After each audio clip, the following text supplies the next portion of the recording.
বেসুরো বেহাল ফিটনেস। তো ইস্টবেঙ্গলে এই মুহূর্তে যে একটা ফিটনেস সংক্রান্ত একটা সমস্যা চলছে, আমরা দেখছি রোজই কেউ না কেউ চোট পাচ্ছে, কেউ না কেউ আনফিট। তো সেটা নিয়ে একটা আলোচনা, ছোট্ট একটা আলোচনা, একটু বোঝানোর চেষ্টা করব সম্ভবত কি কি কারণে এগুলো হচ্ছে। কারণ আমি দেখছি বেশ কয়েকদিন ধরে অনেকে অনেক কিছু লিখছেন। তো আমার মনে হয় কেউই সঠিক কারণটা ঠিক বুঝে উঠতে পারছেন না। তো প্রথমেই একটা ছোট্ট একটা ঘটনা বলি, কয়েক বছর আগের ঘটনা। একদিন আমার এক প্রাক্তন এক বস, সে অনেকদিনই আমার বস ছিল, বেশ ভালো বস, তার থেকে অনেক কিছু শিখে হচ্ছে জীবনে। আহ, কলকাতা থেকে আমাকে একটা হোয়াটসঅ্যাপ করলো, বলো তোর সাথে একটা কথা আছে। আমি বললাম, হ্যাঁ কল করো, কোনো অসুবিধা নেই। তো কল করলো, বললো হ্যাঁ রে, আমার ছেলেটা বেহালা শিখছে, মানে ভায়োলিন বেহালা শিখছে। তো তোদের ওখান থেকে তুই যখন আসবি ইন্ডিয়াতে বেড়াতে, একটা বেহালা নিয়ে আসবি। আমি বললাম কী ধরনের বেহালা? বলছে যে কোনো একটা মোটামুটি একটা স্ট্যান্ডার্ড হলেই হলো, তুই নিয়ে আসিস, আমি পয়সা দিয়ে দেবো। না টাকাটা ব্যাপার না, সে আমি আগে খুঁজে দেখি, কারণ এখানে বিদেশে ইউরোপের বিভিন্ন দেশে প্রচুর মিউজিক স্টোর আছে এবং সেখানে প্রচুর বেহালা পাওয়া যায়, মানে ভায়োলিন। তো আমি বললাম দাঁড়া, আমি একটু খোঁজ নিয়ে তোমাকে জানাচ্ছি। তারপর ফোনটা কাটার পর আমি একটু ভাবলাম, এবং আমার যেহেতু একটুখানি অভিজ্ঞতা আছে এই বিষয়ে, এই গান বাজনা বিষয়ে, তো আমার মাথায় একটা জিনিস স্ট্রাইক করলো। তো তারপর আমি আমাদের এখানে তখন একটা ছেলে ছিল, একটা উত্তরবঙ্গের একটা ছেলে, তখন আমি এখন যেখানে রয়েছি সেখানেও ছিল, বেশ কিছুদিন ছিল, বেশ কয়েক বছর। তো ও বেহালা বাজাতো এবং ও কিছু মানে ক্লাসও নিত স্থানীয় ভারতীয়দের, মানে যে ভারতীয়রা রয়ে থাকে বিদেশে।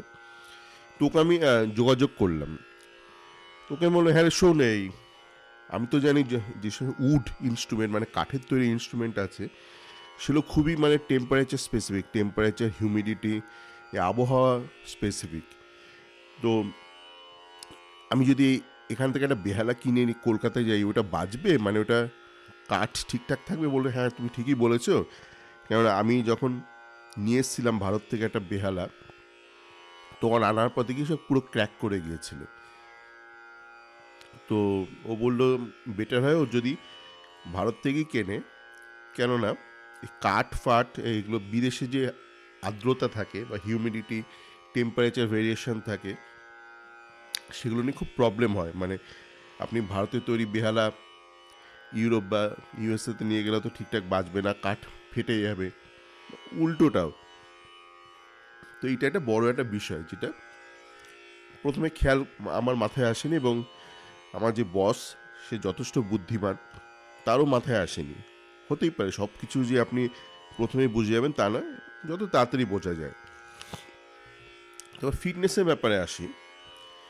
এই ফিটনেসটা হচ্ছে আপনার মানে সারা বছর ধরে আপনার কীরকম শরীরটা ফিট থাকবে। একটা সিজন, আগে ধরুন আইএসএল হতো 3 মাসের, এখন তো মোটামুটি একটা 6-7 মাস ধরে হচ্ছে, বা ইস্টবেঙ্গল একটা সিজন ধরুন।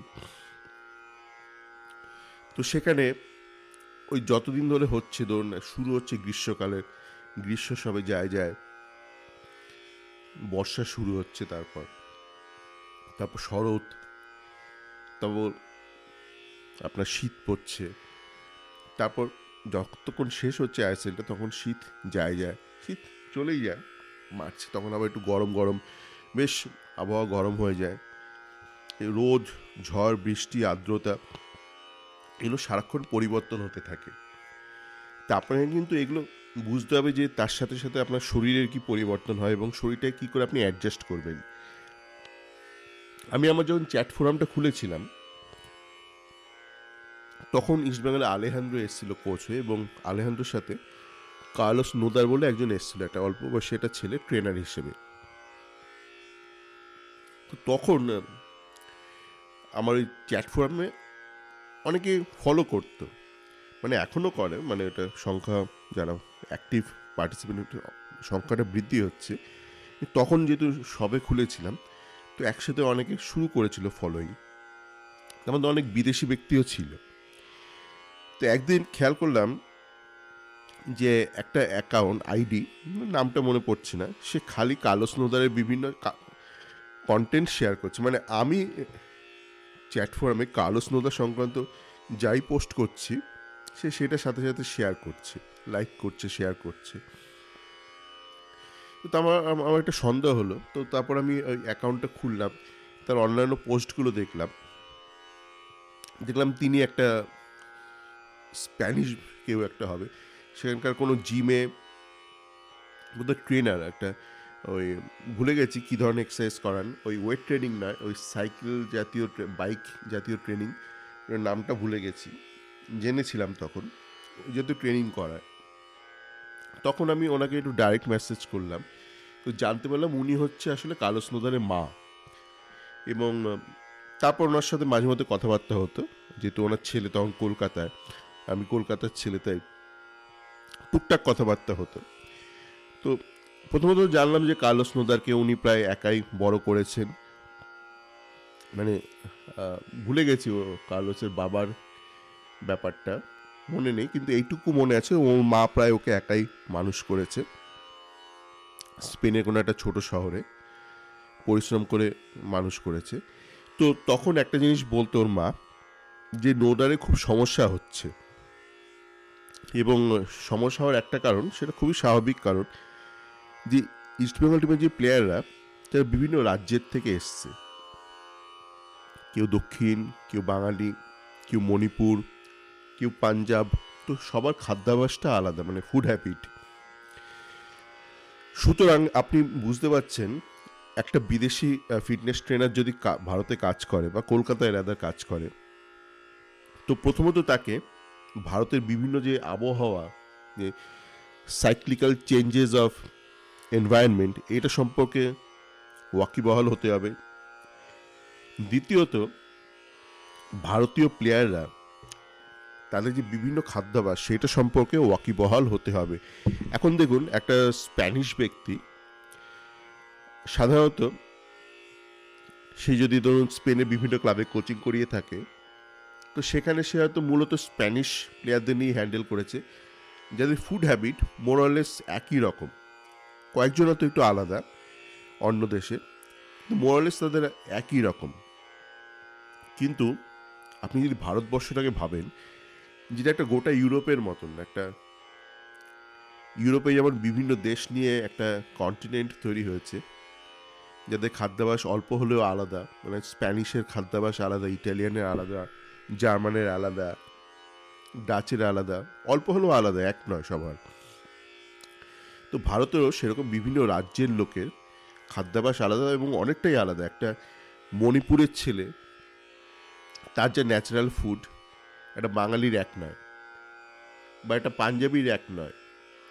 এবার আপনার শরীর আর মন কিন্তু অনেকটা একই, কানেক্টেড। আপনি মনকে অতিরিক্ত কষ্ট দিয়ে শরীরকে ভালো রাখতে পারবেন না। সুতরাং আপনি যদি সবার জন্য একই রকম খাবার চালু করে দেন, যে বলেন যে একটা পাঞ্জাবি সেও যা খাবে, একটা বাঙালি সেও তা খাবে, মণিপুরি সেও তা খাবে, একটা মালায়ালি সেও তা খাবে, এবং দিনের পর দিন খাবে, এবং তার শরীর মন দুটোই সুস্থ থাকবে, উৎকৃষ্ট মানের থাকবে, সেটা করা মুশকিল আছে। তো এতগুলো যেখানে ভ্যারিয়েবলস রয়েছে, মানে ফুড হ্যাবিটগুলো বদলে বদলে যাচ্ছে ভারতের বিভিন্ন প্রান্তের মানুষের সাথে সাথে, তার সাথে সাথে এই ভারতের আবহাওয়া বা কলকাতার আবহাওয়া যে একদমই ভিন্ন স্পেনের থেকে, এতগুলো ভ্যারিয়েবলস নিয়ে কাজ করে সেগুলোকে অপটিমাইজ করা, একটা সলিউশন আনা বেশ কঠিন কাজ। তো সেক্ষেত্রে সলিউশন কি? সলিউশন দেখুন, যদি দারুণ বুদ্ধিমান কেউ হয়, যেমন কার্লোস নোদার প্রথম দিকে ওর অসুবিধা হচ্ছিল, তারপরও মোটামুটি একটা ধাঁচে এনে ফেলেছিল ভ্যারিয়েবলসগুলো কী করে করবে। এরকম যদি কোনো লোক পান, বা ধরুন আরও বেটার হয় আপনি যদি ল্যাটিন আমেরিকার দিকে চলে যান, কেননা দেখুন ব্রাজিলের আবহাওয়া অনেকটা কলকাতার মতন, গরম, হিউমিড, আর্দ্রতা বেশি। তো এখানকার যদি যেরকম গার্সিয়া এসে ভালো কাজ করেছিল, তো আপনি যদি ওখান থেকে কোনো অভিজ্ঞ কাউকে আনেন, তার সাথে সাথে আপনাকে কিন্তু স্থানীয় কাউকেও রাখতে হবে, এবং তাকে স্থানীয় যাকে রাখবেন তাকে চাকর করে রাখলে হবে না। ওই সাহেব যা বলছে হাফ প্যান্ট পরে আপনি ঘোরাঘুরি করছেন তাহলে হবে না, তাকেও যথেষ্ট এম্পাওয়ার করতে হবে। সেরকম যদি একটা টিম হয় তাহলে সেই টিমটার ভালো কাজ করার একটা সুযোগ থাকে।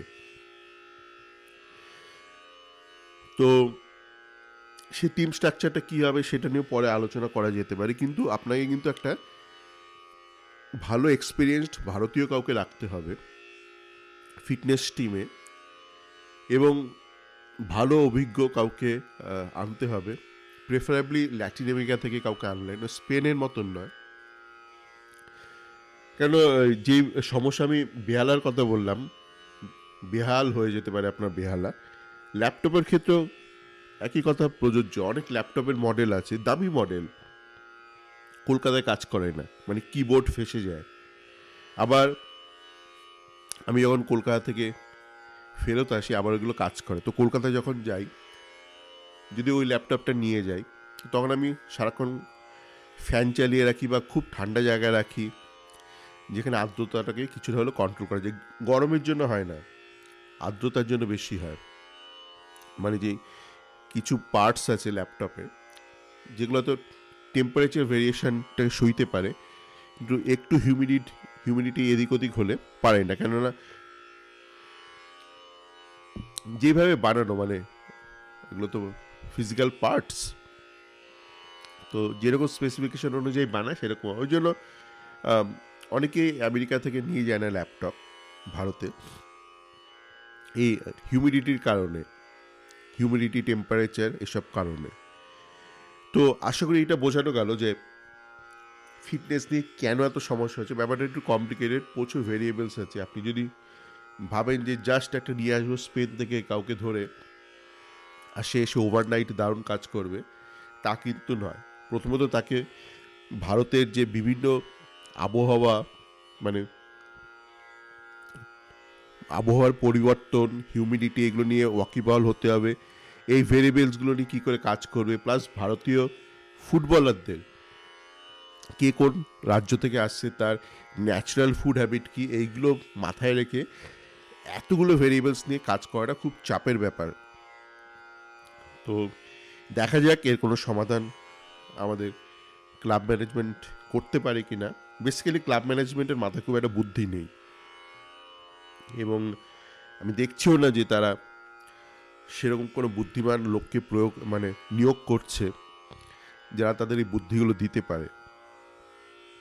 তো এটাই বলার ছিল, কারণ আমি দেখলাম লিখলে ব্যাপারটা লিখে বোঝানো খুব কঠিন হয়ে যাচ্ছে, কেন এতগুলো পয়েন্ট আপনাকে বুঝতে হবে। সকলে ভালো থাকবেন।